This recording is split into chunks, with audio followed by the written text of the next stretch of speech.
Hello and welcome to a very special bonus episode of What the Tech from Boast AI. Today, Carlos and Dan from the Boast AI team join my colleague Asad Ali to recap the highlights from Boast AI's visit to Collision Conference 2023 in Toronto, Canada from June 26th to the 29th.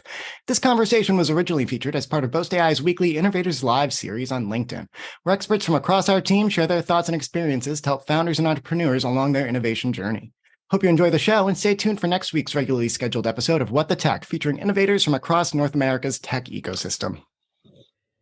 Amazing. So we are live now. Thank you so much for joining us today, Carlos and Dan. It is an absolute pleasure to have you at our Innovator Live sessions. Pleasure to join. Thanks for having me. Absolutely. So today we have a very fun topic to discuss. I know last week we were all at Collision. So we thought at Boast AI, we'd do a quick recap to see how your adventures went for Collision. It was definitely an interesting one from my side. I had a lot of fun, met great people, but wanted to turn the tables around to you and really ask, what were your highlights for Collision this year?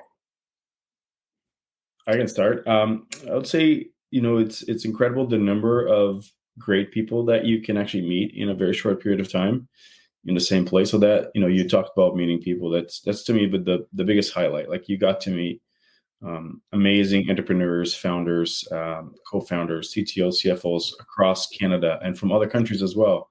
And you get to talk to them and learn about their ideas, the solutions they're bringing to market to try to solve problems, and understand their pain points. We can share solutions and how we work with our clients on helping them as well. So it's fantastic. Like, if you have the energy to, browse the floor and be up all day for 3 days, it's great. It's a very unique place to be if you want to very quickly meet a lot of good people.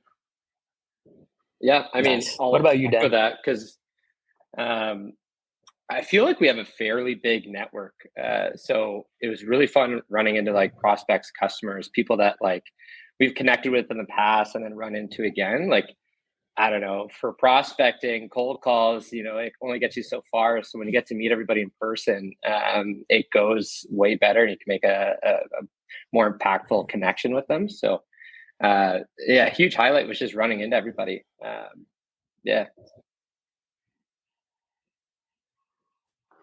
I love Collision. Honestly, I think I got 30,000 steps each day. And it was wild. You'd be on the floor, you meet people, nothing you go to like these events afterwards. My feet standing on concrete all day. Was your I know, back I not even hurting wore at the end of this? It was a rough recovery, but I was glad. Long weekend came about. Got the much needed rest that was supposed to be there. I actually moving loved how on that lined up into the long weekend. Where I know it was absolutely perfect. Moving on a bit from the highlights, I'm a bit more curious to learn what was the biggest surprise for you at Collision? Yeah, I think for me, it's going to sound redundant because everybody has talked about it, but hearing about AI across the floor from every single company and every single talk in some shape or form. Now, I think with the last 6 months, with ChatGPT and all these large language models and how they've actually reached mainstream, it's people are talking more about it in a more open way, in a more consistent way, and it's become less of a back end thing and more of a customer thing. So it's more how can machine learning, how can AI, how can these large language models help you, provide services to your company, right? And so each company that were already doing that are looking at ways to do that. So, everybody has used ChatGPT, but exciting thing is when are things like emails going to be able to respond itself, right? Based on my history of conversations, we're excited to see when that's going to come. Calendar setups and things like that going to be very useful for consumers.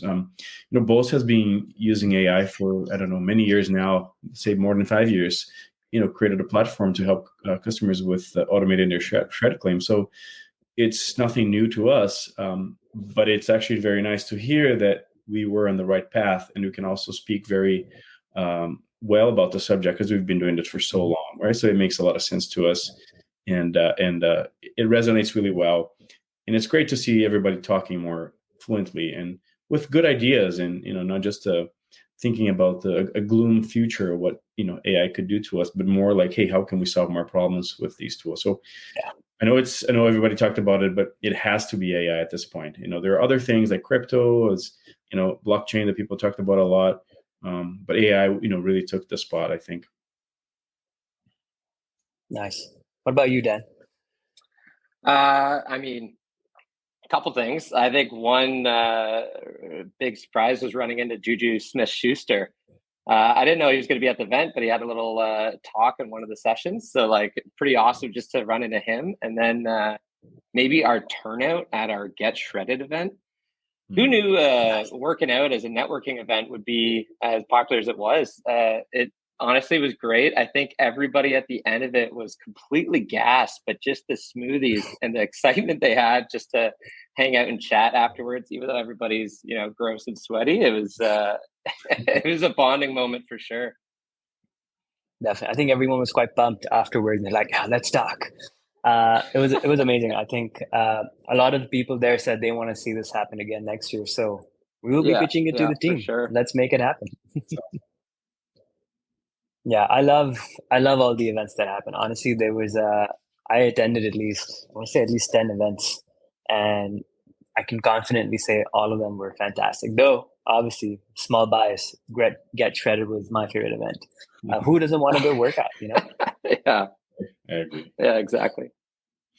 Yeah, a bit more curious now. So we got our highlights, we got our surprises. So what would you say was your number one lesson from Collision itself? I guess if you don't mind me going first, Jan, like going to the point you guys just describing, like going to so many events all day long, standing, like wear comfortable shoes. That's number one lesson for sure. Yeah. Especially if you're going to events like the one we did, Get Shredded, where you get to exercise for a little longer.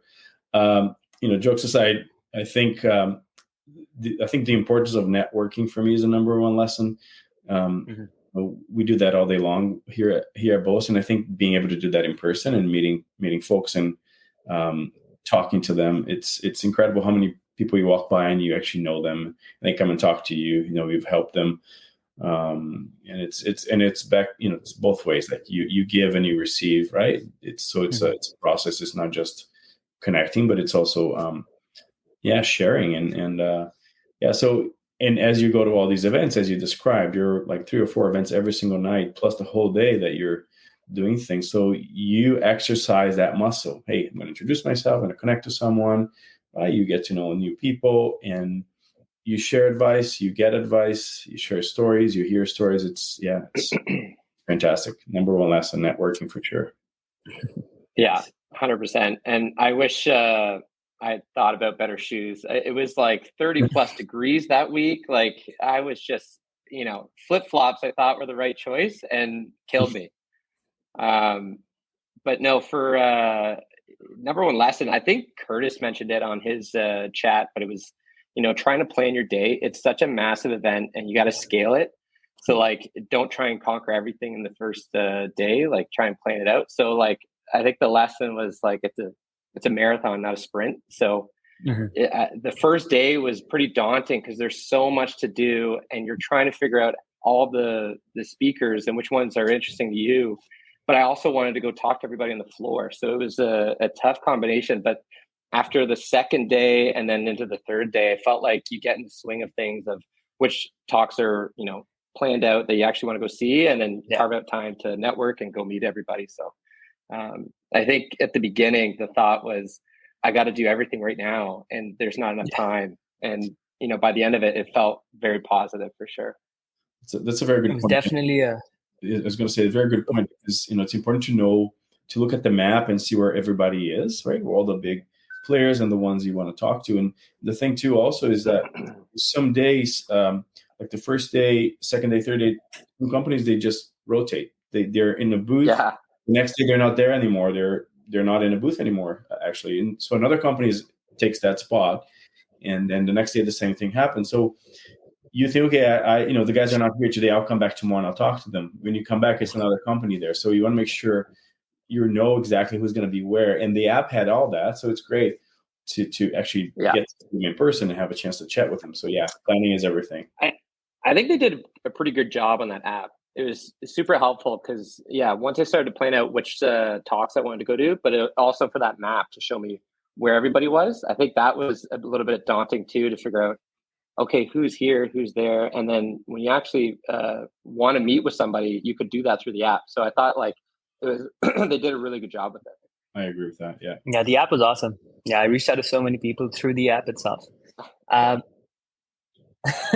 Honestly, it was a good way. It was a good way to connect. Like had everyone from Collision there, and you just like, I want to meet this person and this person. And people were nice. They actually responded, connected with a lot of people for coffees. Obviously, connected on LinkedIn afterwards. Now, let's take all of this in. Now, I know, well, the three of us, we spoke to so many companies, so many startups, so many founders, so many investors. What were their thoughts on SR&ED and R&D tax credits? Like, what was your process on that, and what were your main learnings from that? That when you spoke to these individuals, you were like, "Hey, awesome, SR&ED credits are great, but did you know XYZ as well that can help you further?" What was your take on that?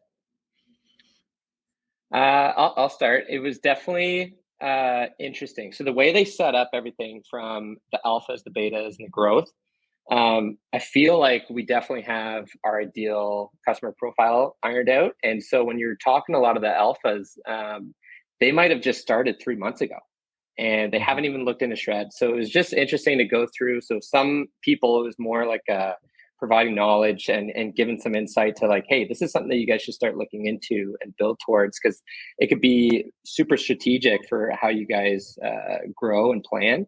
But then you start talking to some of these other companies and they're just at the right point. So I had a few conversations with people that got audited. They expected to get, upwards of 150 back, but they only got 30 back. And it was like, hey, we can help you guys with this. So it was exciting. I felt like there was a lot of opportunities to actually speak to what we do best. And sometimes it seems like, there's examples that we give of like, perfect world situation. It actually happened on a bunch of these chats. So it was very positive to be at this event and actually go talk to everybody about what we provide. Yeah, no, I think you nailed it. Like there's different stages that these companies are at, right? So it's for some, SR&ED is very much still like an educational thing that you have to learn more about and understand how it works and take, are you able to take the benefit from it? For others, they've probably already claimed maybe once or twice. Others, they have claimed many years, have pain points about it. Like, I don't like it. I've done this many times. I got audited. It's too painful. Like, it takes too long. The process is long, a lot of manual work. So in each one of these stages, we have, we work with companies at various stages, right? As long as you have work that's eligible, we can help you. And to be able to kind of clarify and walk them through some of these processes and things that they might have gotten wrong. A lot of providers out there, still use a manual process to do SR&ED, right? And the fact that we automate most of it, at least the collection of data it's a huge difference. And to kind of walk people through that and explain how it works and how much easier it can be, it's enlightening. And some people get, really curious. They want to see more. I want to learn more about it. And it's such a great program. We're obviously biased to talk about it, but it is one of the largest programs in Canada, SR&ED. And so, especially for the small ones, the alpha, we love to tell them, hey, don't forget to track the work that you're doing very early on, so you're ready for a potential claim in the future. Keep in mind that you should, look into this, and maybe when you start paying salaries for your employees, so they're prepared mentally. Okay, there's an opportunity here. I should definitely look into it when I'm ready for it. At least they have a contact that they can ask questions, and that's where we like to connect and make ourselves available. A lot of the time that we talk to prospects and clients is really to answer questions that they might have. It's just, hey, I think about this. Can I do this? We can help them with that. So, yeah, it's great. I mean, there's always questions to be answered about SR&ED. Always. Yeah. I love you mentioned that, because I spoke to so many companies at Collision itself, and one thing I kept saying was, hey, you do the tracking, we'll do the claims. So don't you worry about that. And they were like, that makes a lot of sense. And I'm like, hey, it does. It's meant to. Right? Yeah, you do the work, and we'll get your money from the government. That's it. Right? Yeah. We'll help you with that. Yeah. Absolutely. Anyways, I think we were right on time. And gentlemen, thank you so much. I think this was quite enlightening, and looking forward to the next collision then. Better shoot. Back in Toronto next year. Back in Toronto next year. Amazing. Thank you so much. Have a good rest.